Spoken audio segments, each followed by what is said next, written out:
This one swung on well, hit to center field. Heading back, it is gone. A leadoff home run for Shohei Ohtani, his 12th leadoff home run this year, tying a single-season Dodger record set by Mookie Betts a couple of years ago. The Dodgers with a 1-0 lead and home run number 47 for Ohtani. From MLB.com, this is the Morning Lineup Podcast. I'm your host, Matt Monty. Today is Monday, September 8th, and the Dodgers did not look good heading into Sunday's finale against Baltimore.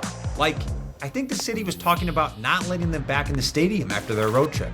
But they have that guy who's like Babe Ruth, but better, and he did some things. The big dumper and the Mariners dumped all over the Braves. The Yankees are creeping closer to that top spot in the AL East. And could Jose Ramirez be leading the Guardians out of nowhere to October glory? Of course he could. He's Jose Ramirez. Let's get to it. The Dodgers were in trouble. They lost 5 games in a row heading into Sunday's finale against the Orioles. They had a losing record against losing teams during the second half. On Saturday, they had a no-hitter with 2 outs in the ninth, while up 3-0, and they somehow lost 4-3. That is not ideal. So, who do you turn to correct a losing streak and make a statement game? Who else? And Ohtani clobbers the ball right center field, carrying back toward the wall. It's out of here! A leadoff shot from Shohei to give the Dodgers the first lead.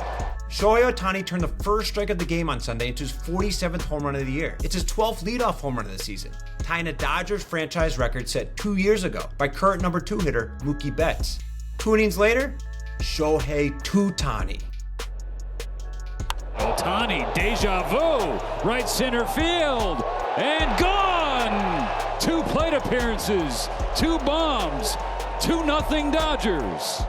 His 48th home run of 2025. That's a lot of home runs. That was enough for Clayton Kershaw, who went 5 2/3 innings, giving up 2 runs while striking out 8. LA got a much-needed 5-2 win to stay a game ahead of the Padres, who have also been spiraling, but knocked off the Rockies 8-1. Manny Machado hit his 23rd of the year, and Jackson Merrill hit his 10th, while Dylan Cease gave up just a run over 5 innings. The wild, wild NL West. The Mariners' lead on the final wildcard spot in the AL has been getting kinda tight. Entering Sunday, there are 3 teams within a few games of Seattle for that 3rd spot: the Guardians, the Rangers, and the Royals. A good way to counter that? How about scoring 8 runs in the 3rd inning? Here's the pitch to Julio. Swung on, smashed to third base. It's off of Alvarez. It scoots into left field. Robles will score. Randy right behind him. He's going to score. Here comes Cal. He's rumbling around third. The throw home. He slides. He is safe. The Mariners score 3. Julio! Jorge Polanco hit his 24th homer and Josh Naylor hit his 18th in the frame to give the Mariners an early 9-0 lead. Seattle would go on to score 18 runs. 18! Those are slow-pitch softball numbers. They beat the Braves 18-2. And you know, if they're going to score 18 runs, the big dumper is not going to hit a home run. Here's the 2-1 pitch, swinging a drive, straight away center field in deep. Harris going back, looking up, goodbye baseball, number 53 for Cal Raleigh. Holy smokes, the magical year continues. Cal Raleigh's 53rd of the season. He's now just 1 away from tying Mickey Mantle for the most home runs hit by a switch hitter in 1 year. Luis Castillo gave up just a run with 6 strikeouts over 6, moving his ERA to 3.85. The Mariners are a game and a half up on the Rangers for that last wildcard spot. Texas beat the Astros 4-2, behind a great start by Patrick Corbin. He gave up a run and struck out 5 over 5 2/3. Jake Burger, Burger, also hit his 14th of the year. With the Astros loss, the Mariners are now just 2.5 games back of them for the first place in the AL West. Coming up, the Yankees flung some El Arroz at the Blue Jays. Some rice. Okay, some Ben Rice. That's after the break.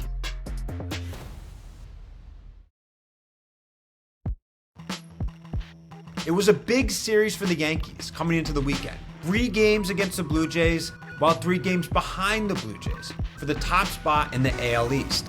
The Yankees lost Game 1 on Friday, won Game 2 on Saturday to get back to 3 games. And on Sunday, the pride of Dartmouth got the Bombers going early.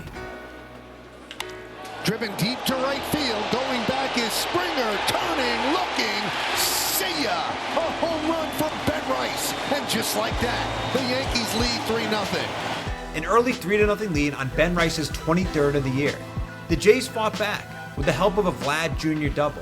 He had a great series in the Bronx, but Max Fried was too strong, giving up just 3 runs in 7 solid innings of work. Swing and a miss. Strike 3. Kanafalava down looking. Swing and a miss on the breaking ball. Lucas down on strikes. David Bednar shut the door in the ninth for a crucial 4-3 victory. Fried is now tied for the league lead with 16 wins on the year. Most importantly, the Yankees moved to just 2 games back of Toronto for the AL East crown with 19 games to go. The Jays face the Astros next at home, while the Yankees will host the Tigers. Things could get wacky. Elsewhere around the league. 1-2 pitch. Swing and a miss. He struck him out. Climbed the ladder with 98 for his 8th strikeout of the afternoon, and Jacob Misiorowski gets through 7 while retiring the last 13 that he faced. The Miz Kid, the Mizzard of Milwaukee. Jacob Misiorowski had his longest outing of the year, going 7 innings and striking out 8 in a 10-2 Brewers win over the Pirates. He gave up just a run on 3 hits. Andrew Vaughn went 4 for 5 with a double and an RBI as the Brewers continue to pulverize the competition. They're at 89 wins on the season. Woo! Hunter Green struck out 12 in a huge Sunday and series win over the Mets. He gave up just a hit and a run over 7, outdueling Brandon Sproat in the prospect's debut. Sproat took a no-hitter into the 6th, but ended up giving up 3 runs in those 6 frames. Green is now 6-4 with a 2.59 ERA in the year, and the Reds are 4 games back of the Mets for that final wildcard slot. The D-backs' 4-game win streak and push toward that final NL wildcard slot was halted by the Red Sox on Sunday as they lost 7-4.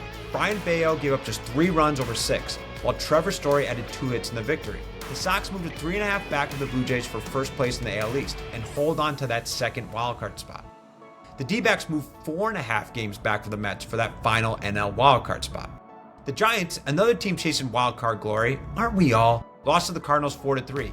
Sonny Gray took a no-hitter into the 6th to get his 13th victory, while Ivan Herrera added 2 hits and an RBI.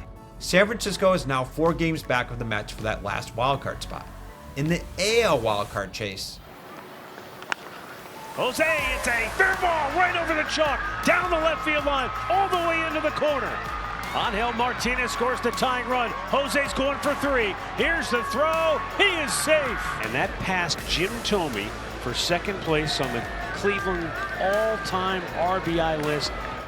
the Guardians stayed hot, taking 3 of 4 from the Rays with a 2-1 win on Sunday.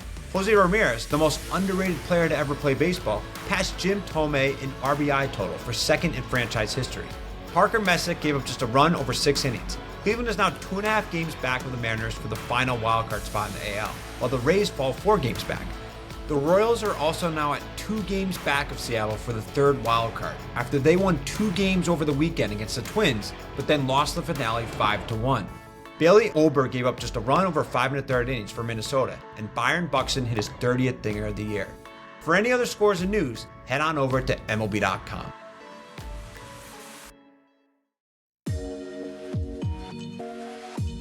That's all for today's morning lineup. Anthony Castrovince will be back with you tomorrow. Games to watch today? The Mets and Phillies will battle things out on MLB Network at 6:45 p.m. Eastern. Phenom Nolan McLean against former Phenom and still great pitcher Aaron Nola. The Mets are now 7 games back of Philly for first, but still, who doesn't like Mets-Phillies? Later, on MLB.tv at 9:45, 2 teams with dreams of NL wildcard berth will face off on the West Coast. Giants vs. D-backs. Stay up late and watch it. I won't tell your parents. And as always, please don't forget to leave us a rating and review, share this podcast with the baseball lovers in your life, and enjoy all of the games today.